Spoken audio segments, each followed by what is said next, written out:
একাদশ পরিচ্ছেদ। পরদিন রবিবার, ৩রা ফেব্রুয়ারি ১৮৮৪ খ্রিস্টাব্দ, ২১শে মাঘ ১২৯০ সাল। মাঘ শুক্লা সপ্তমী।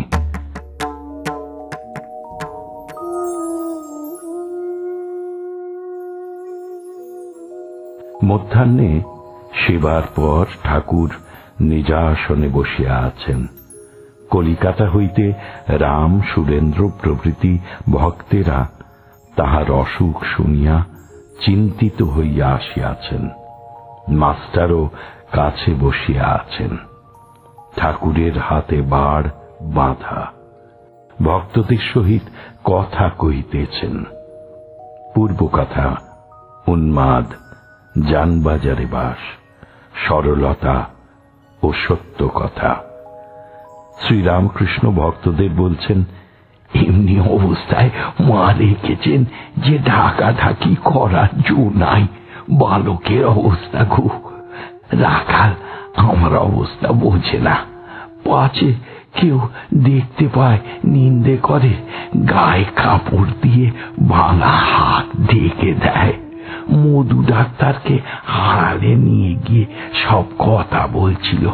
তখন চেঁচিয়ে বললুম, কোথা গো মধুসূদন, দেখবে এসো, আমার হাত ভেঙে গেছে গো। সেজবাবু আর সেজগিন্নি যে ঘরে শুতো সেই ঘরে আমিও শুতাম। তারা ঠিক ছেলেটির মতো আমায় যত্ন করত। তখন আমার উন্মাদ অবস্থা। সেজবাবু বলতো, বাবা তুমি আমাদের কোনো কথাবার্তা শুনতে পাও? আমি বলতাম, পাই। সেজগিন্নি সেজবাবুকে সন্দেহ করে বলেছিল, যদি কোথাও যাও ভট্টাচার্য মশাই তোমার সঙ্গে যাবে।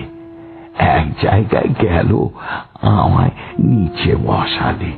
তারপর ৮ ঘন্টা পরে এসে বললে, চলো বাবা, চলো বাবা, গাড়িতে উঠবে, চলো। সেজগিন্নি জিজ্ঞাসা করলেন, আমি ঠিক ওই সব কথা বললুম। আমি বললুম, দেখো গা, একটা বাড়িতে আমরা গেলুম, উনি আমায় নিচে বসালে, উপরে আপনি গেল। ৮ ঘন্টা পরে এসে বললে, চলো বাবা, চলো। সেজগিন্নি যা হয় বুঝে নিলে। মারেদের এক শরিক এখানকার গাছের ফল, কপি গাড়ি করে বাড়িতে চালান করে দিত। অন্য শরিকরা জিজ্ঞাসা করতে আমি ঠিক তাই বললুম গো, ঠিক তাই বললুম।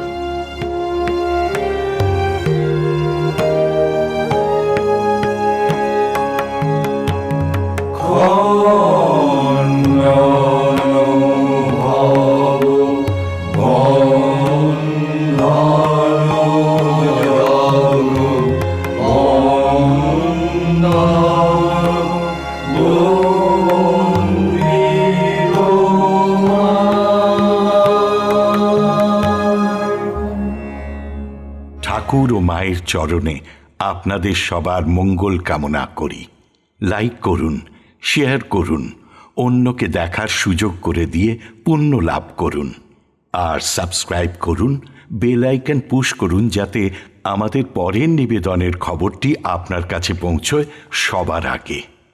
অমৃত কথন এই অনুষ্ঠানের আঙিনা থেকে আপনাদের সবার সুখ, শান্তি, সমৃদ্ধি কামনা করে বলি, হরি ওম রামকৃষ্ণ।